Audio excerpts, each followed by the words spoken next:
E agora no capítulo 4 a gente vai falar sobre os ecossistemas. As empresas tradicionais ou mesmo as startups, elas precisam de um ambiente propício para que ocorra o seu desenvolvimento. Porque quando a gente fala de empresa, a taxa de insucesso de uma empresa por si só, ela já é muito grande. Então, a gente tem que medir e estar imerso em um ambiente para que ocorra de forma consistente e concisa e sua taxa de sucesso seja maior, visto que o seu desenvolvimento e da mesma, ela possui de forma natural uma grande taxa de insucesso.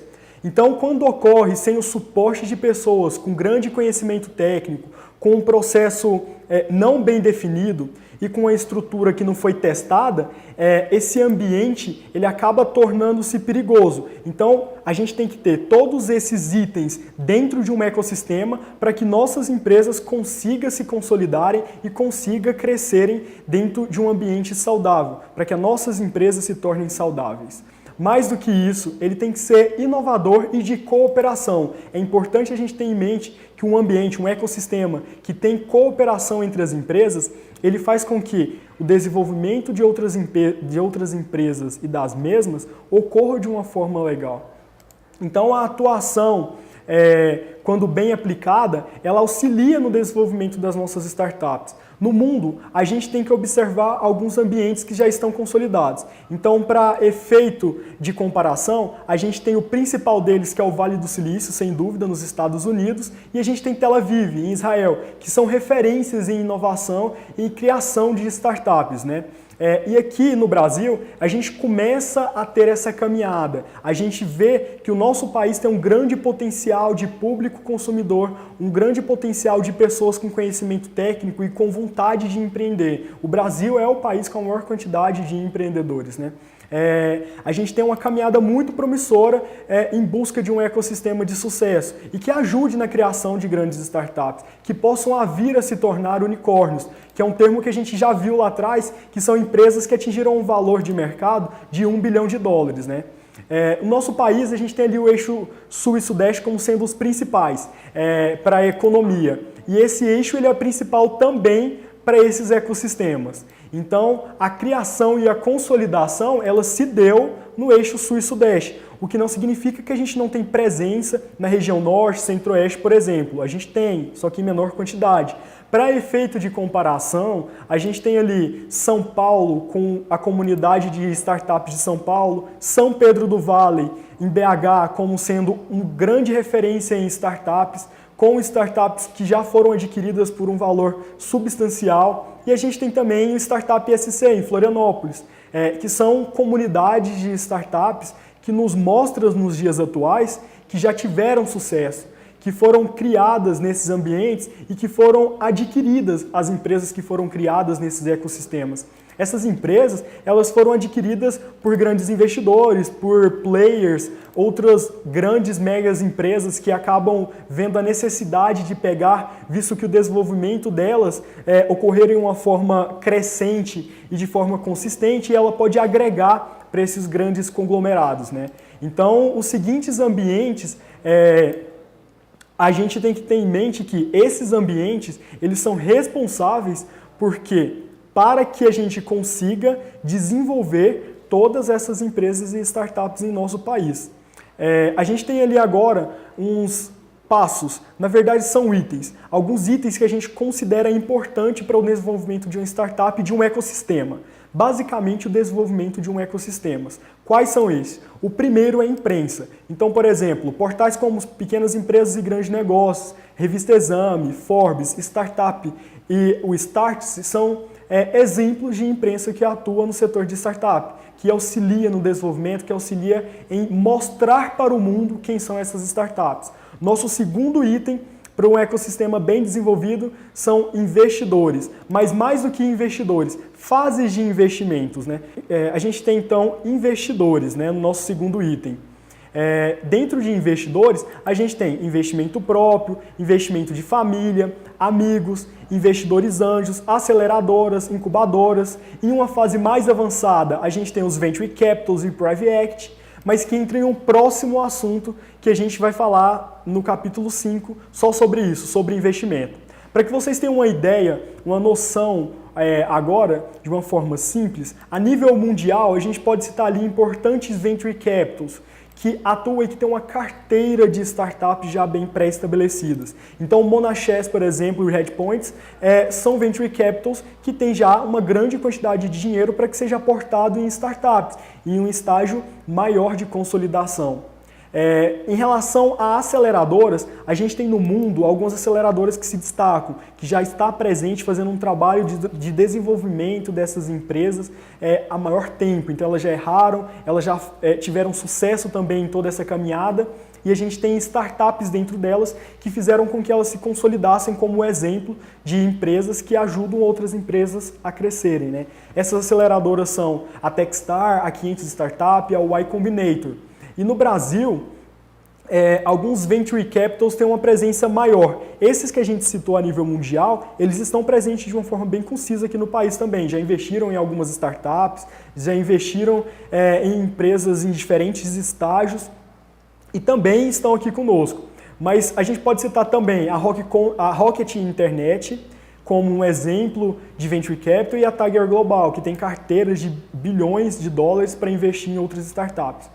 Mas mais do que isso, quais são as nossas aceleradoras? Porque eu já falei um pouco como acontece isso a nível mundial, quais são as principais. Aqui no Brasil, a gente tem a ACE, a Startup Farm, a Wayra e a Aceleratec, como sendo as principais aceleradoras do país.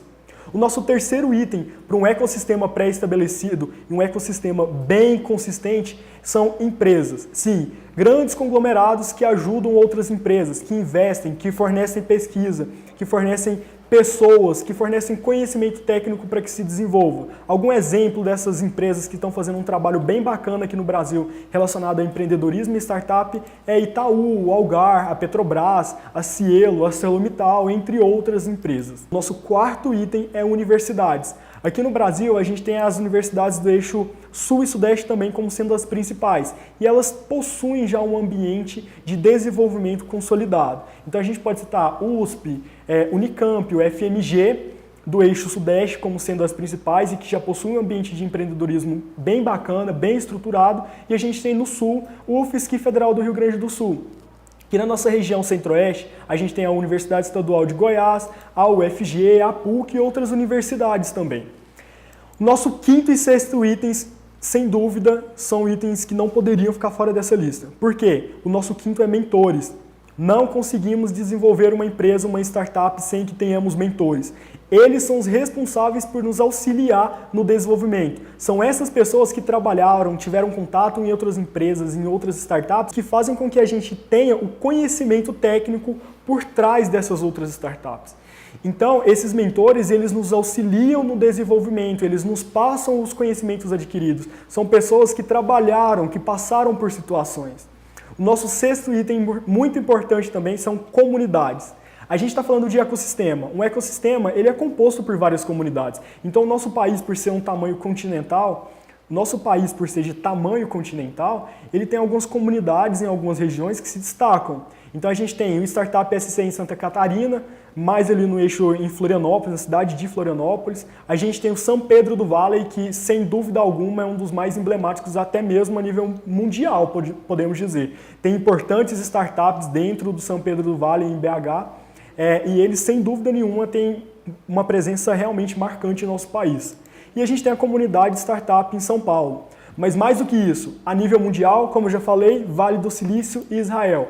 Essas brasileiras, e na América do Sul a gente não podia deixar de citar o Chile também, que faz um trabalho muito bacana com o desenvolvimento de startup. O nosso sétimo item são coworkings. Basicamente, coworking é um local de compartilhamento de trabalho. Então, quais são os exemplos, que a gente pode citar de coworking no Brasil? O Cubo, sem dúvida alguma, que é uma iniciativa do Google, e o Campus, que é o Google Campus, lá em São Paulo.